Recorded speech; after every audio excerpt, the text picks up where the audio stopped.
Hello বন্ধুরা, তো আমি এখন বেঙ্গালোরে আছি। তো কেন মানুষ একবার বেঙ্গালোরে আসলে বেঙ্গালোর ছেড়ে যেতে চায় না, তার কারণটা আমি এবার বুঝতে পেরেছি। আমি এতদিন বাড়িতে থেকে কে আছে ভাই বেঙ্গালোরে যে একবার যে যেতে চায়, সে ফিরতে ফিরতে চায় না। কি এমন আছে বলে ওয়েদার ভালো, ওয়েদার ভালো। এইখানে এসে জিনিসটা ভালো মতো বুঝতে পেরেছি এবং সেটাই তোমাদের সাথে শেয়ার করব।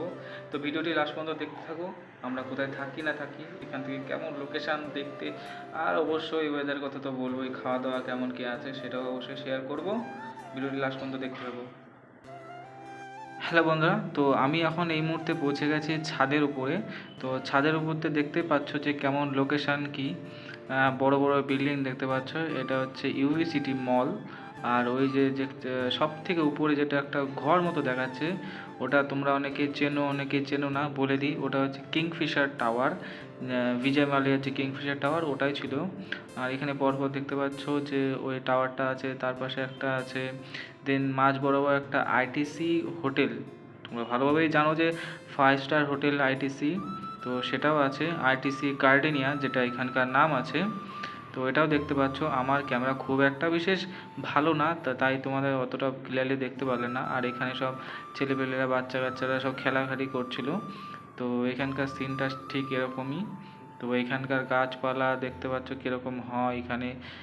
এখানে একটা গ্যাসের গাড়ি এসেছিল, দাঁড়িয়েছিল। এখানে বাচ্চা কন্টিনিউ খেলা করছে, সবাই সবার নিজস্ব কাজ করছে। আর সোমবার মঙ্গলবার আমাদের ঠিক যে থাকি যে জায়গাটা, ওখানকার এরকম অবস্থা থাকে, জামা কাপড় একদম জুতোতে একদম ভরা থাকে, সব পরিষ্কার পরিচ্ছন্ন করে এরকমভাবে ছাদের উপর শুকিয়ে দেয়। তো তার জন্য পুরো ছাদ এরকম ভরা থাকে। আমি চেষ্টা করেছিলাম একদম উপরে ছাদে যাওয়ার, কিন্তু সেখানে লক থাকার কারণে আমি যেতে পারলাম না। ভেবেছিলাম তোমাদের ওই লোকেশনটা আরেকটু ভালোভাবে ক্লিয়ারলি দেখাবো, তো সেটা পসিবল হলো না। যাই হোক, দেখতে পাচ্ছ হালকা পাতলা দেখা যাচ্ছে অবশ্য।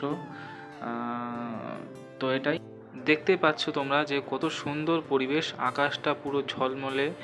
আর এখানে কোনো যে রোদ ওঠেনি এরকম কোনো ব্যাপার নেই, বেশ ভালোই ঝলমলে রোদ উঠেছে। সবাই জামা কাপড় শুকাতে দিয়েছে আর সুন্দর হাওয়া চলছে, যেটা 12 মাসই চলে।